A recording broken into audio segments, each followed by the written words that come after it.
2016. Last year, F1 2015 was our first outing on this generation of hardware. We had implemented a new game engine. And I'm going to close the commission. Sí, por favor. Yeah, so last year was very much getting in the groundwork, getting in the good physics, getting in the handling. This year we really wanted to push the content, push the game modes, get some really deep, rich, immersive gameplay in there. So it's the official Formula 1 2016 game, so it's all 22 drivers, all 11 teams, and all 21 tracks.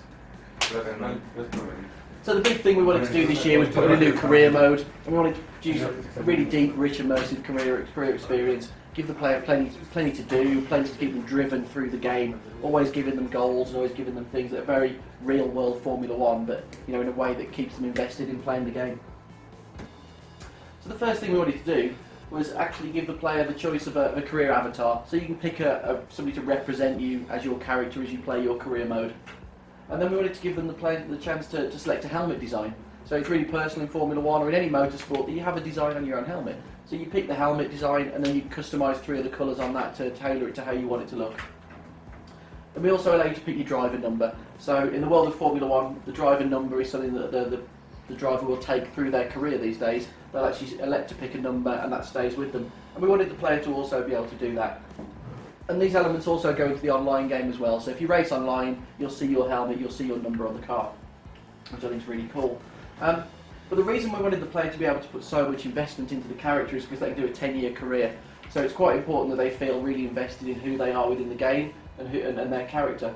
So it's a 10-year career, maximum if that's how far you want to go, but what we wanted to do is not restrict the starting teams. Because it's not really fair if people want to race for a specific team. But what we did want to do was allow all the teams to be open but give specific goals. So if you're driving for a top team, they're going to instantly want you winning races. They're going to expect a championship within a couple of seasons. And if you don't hit the goals, which are really strict by the top teams, you could be losing your drive. You could be looking for a drive for a different team. But if you start with one of the lower teams, their expectations will be much more realistic. It'll be, maybe get through into the next round of qualifying, because the qualifying system teams get knocked out in each session.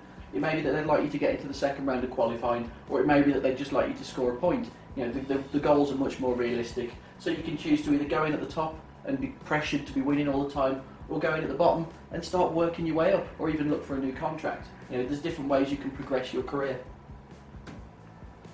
So something we really wanted to do this year was push the career mode further than it was in any of our previous titles. There wasn't one in 2015, so we wanted to come back really strong in 16. And we wanted to do it in a really nice visual way as well. We didn't just want to give menus on screens and options, we wanted to do it in a really glamorous Formula 1 style way. So you see the sport of Formula 1, and they have these huge motorhomes in the paddocks, and they're really glamorous environments. They're full of the guys who work for the teams. So we've created those locations in the game, and that's where you'll actually do all of your dealings within the sport. So to continue to sort of make it feel more personal to the player, we've included a couple of characters who will help you throughout your career. So the first one's an agent character. She'll introduce herself, she'll talk to you a little bit about contracts, she'll talk about objectives, she'll talk about rivalries, and she'll talk about the way that the team feel you're performing. So she's there to literally keep you moving through your career and let you know exactly what's going on and what your objectives and goals are. And then the second character is particularly important as well, because he's your team engineer and he helps you to work on developing the car. So if you're going to be doing 10 seasons, you may start with a really low team and you want to build that team up so that they're winning championships. But alternatively, if you pick a top team, they don't want you slipping down the order, so you need to keep developing the car. And he's there to make sure that you're doing the work on track and that you're actually selecting the upgrades that need to be added to the vehicle. And that's an entirely new system as well this year. It gives the players so much depth and so many options as to how they can progress their team. Okay, and again, sort of going on back to the fact that we want to do it in a glamorous and real Formula 1 way, is that we brought in some recognisable figures in the paddock.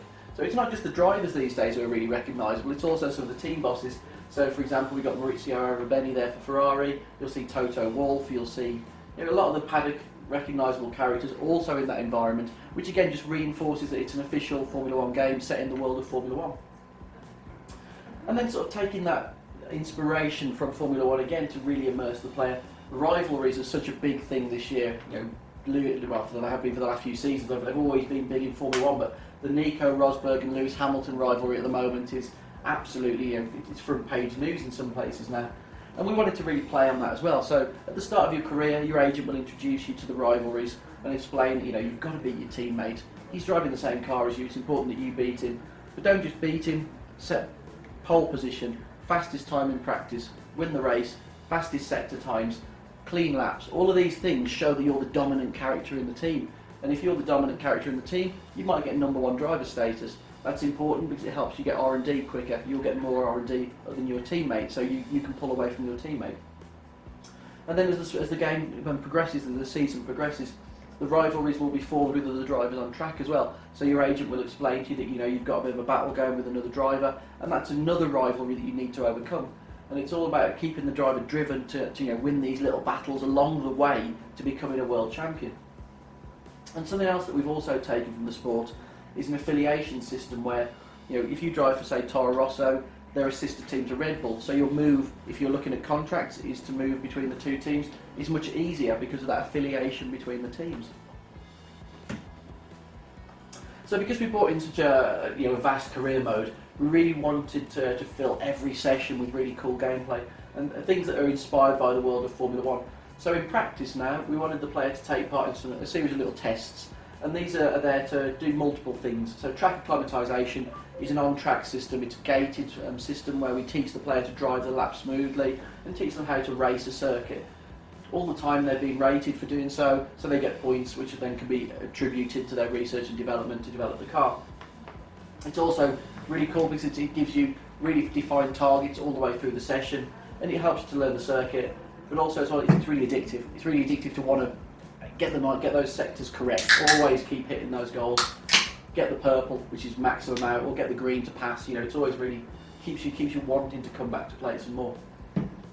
Qualifying performance allows us to get an ideal goal for qualifying. So we ask you to go out, do a really hot lap, see how quick you are, and then we can give you a goal that's realistic when it comes to qualifying. And the final one, which is something that we've never done before, is that we ask you to go out and just do a tyre wear test. And there's 3 different compounds of tyre used at a race weekend, and we ask you to go out and do a test on one of them, and we use that to build a bespoke strategy, so that the race strategy where you will be changing tyres will be tailored to how you wear the tyres personally, not just made up off the AI. So the AI may wear their tyres very differently to the player. And if you really want to take it to the extremes, you can do all 3 compounds, which then will create you a 100% bespoke strategy based on exactly how you drive the car. And then you can even visualise that now in the graphs, so you can actually see where the tyres wear to, what points of where the lap time starts to drop off, and how that affects the performance of the car throughout the course of the race. So I think a lot of guys will be using that to really give themselves that little edge when it comes to the race. And then again, sort of carrying on the theme of sports immersion, there's so many elements of Formula One that we really wanted to include in the game and do real justice this year. So one of the first things that we brought back as well was the safety car. So this wasn't in F1 2015. It's a huge part of the sport, and it's one of the things that was really called for by the fans. Entirely new system, not taken from any of our previous titles that had it in the last generation. The safety car now behaves really realistically. The AI will do their weaving behind to warm the tyres up, and it builds up that anticipation for the restart when the safety car goes in. That excitement of the race being restarted behind the safety car. And we've also included the virtual safety car, which is a new initiative in the sport this year to neutralise the race in extremely dangerous situations. So the virtual safety car is also in there, where you must maintain that gap between the car that you race and the cars around you. The gap shouldn't change. And then this is totally new to the series. We've never had the formation lap before. So this was literally, we've just gone through the career being the number 1 requested feature, formation lap being the 3rd requested feature, safety car was number 2. So the fans are getting exactly the game we think they want to play this year. It's really feeding off the sport of Formula One, and it's giving them really cool gameplay elements. So the formation lap at the start of the race, you get a lap just to go around and acclimatise to the track. So it may be that in qualifying it was dry, in the race it may have changed to wet, and you get that chance to feel how the car behaves differently.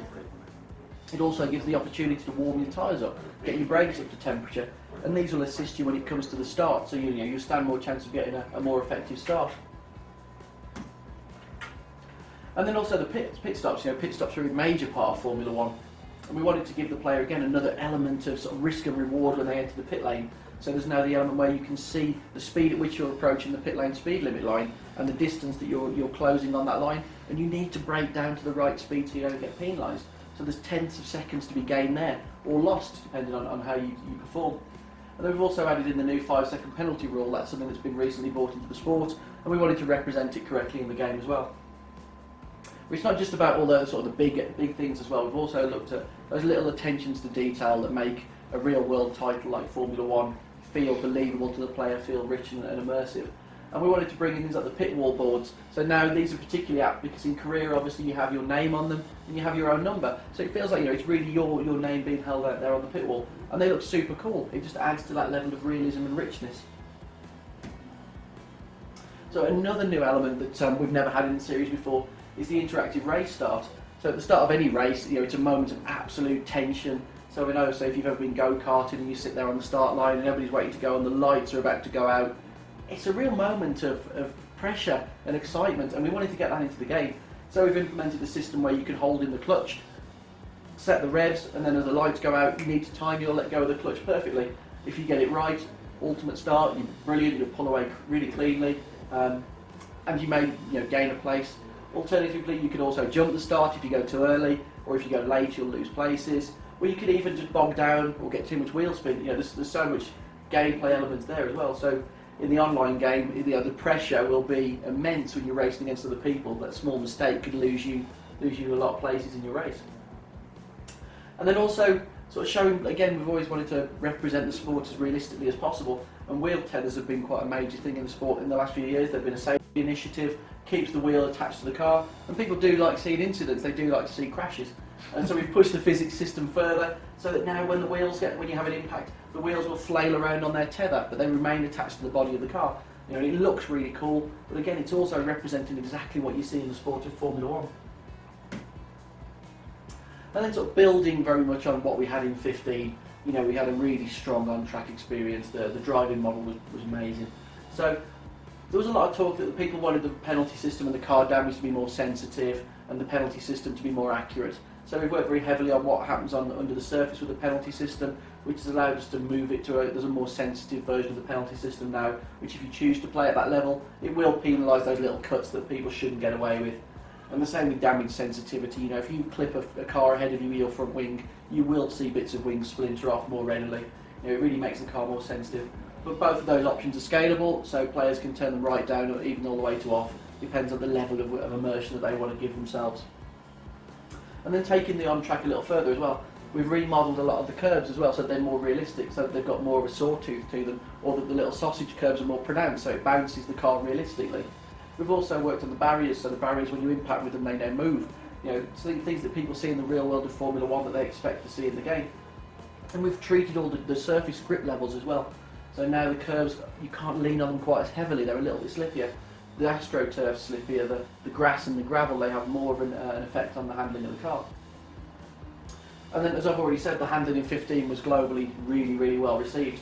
And we've pushed that a little further still, we've refined that even more, including the wet weather handling. So our lap times in the wet weather previously weren't as slow as they needed to be. They weren't close to the sport, and we've been able to do that this year. The characteristics of the wet tyres is very different to the characteristics of the dry tyres. And we want the player to be able to really feel what the car's doing beneath them as well, because that's super important in a racing game. So obviously we've worked on refining the force feedback system even more, and how the rumble in the pad comes through to the player so they can feel when the car's slipping and sliding around underneath them. And finally on this slide we've also pushed the AI further as well. So now they have to have the behaviour behind the safety car, so they know what they're doing behind the safety car, they know what to do on a formation lap. If you're trying to pass them down a straight, if you're drafting, they'll move out of the way, they'll try and break that draft. And if you're arriving at a corner and they know that you're looking to the overtake, if they realise you're going to come in, they will move to the middle of the circuit. So you need to decide whether you try and go around the long way or try and take it down the inside. But they won't make the overtake easy for you. And again, something else which is totally new this year, which we've never had in any of our games in the series, is a time of day editor. So Formula One races take part at very obvious times of day. We do that during the career. You will race in each session at the correct time of day. Outside of career, you can now specify anything from sunrise to sunset. So you can see the tracks in much different lighting environments. In particular, the track to Singapore, which has always been a night race, you can now race in daytime, which is really unique. We've never done that before. And you get to see areas that you didn't even realise existed. It actually feels like a totally different circuit. And then another new element which we brought in this year is the multifunction display. So with all this detail that we've got in the car, the tyre wear, the temperatures, the brake temperatures, the damage, the ability to adjust the brake bias, the differential, ask what tyres you'd like on the next stop, suggest a wing change on the next stop.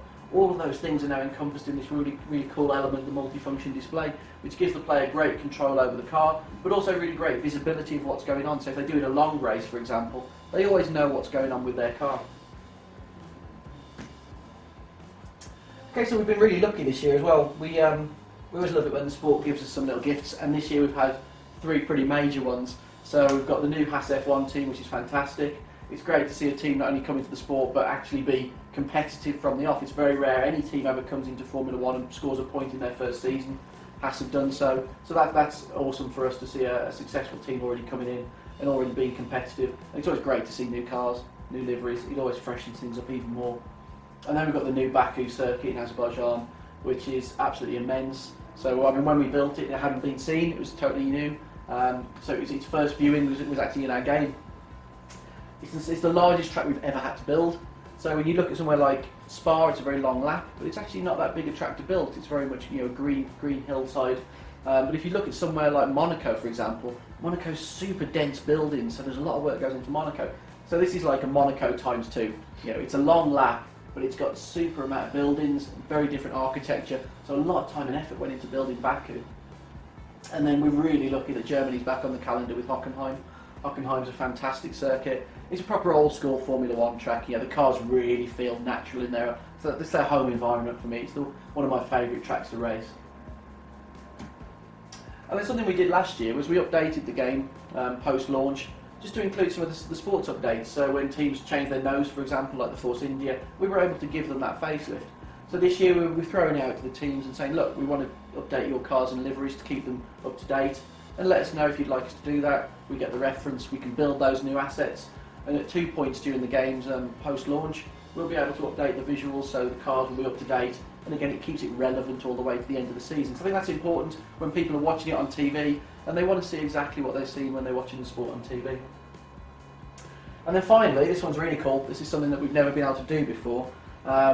We've actually, through a lot of hard work, been able to get the LATAM territories a unique box cover. So we've never been able to do this before. We always have to very much adhere to an impartiality thing with the boxes and with any of the work we do with Formula 1. But because of the growth over here these days in the sport, the tracks and the drivers, they're seeing that there's a lot of value, and it's really worth doing that, in personalising the game for other territories. So we've actually got a totally unique box for over here, which is different to the one that we see in Europe. So that's the first time I've ever managed to do that. We're really pleased with that. That's something they've allowed us to do. So that's F1 2016 in a nutshell. So we'll get you guys playing it and answering any questions you might have. All good?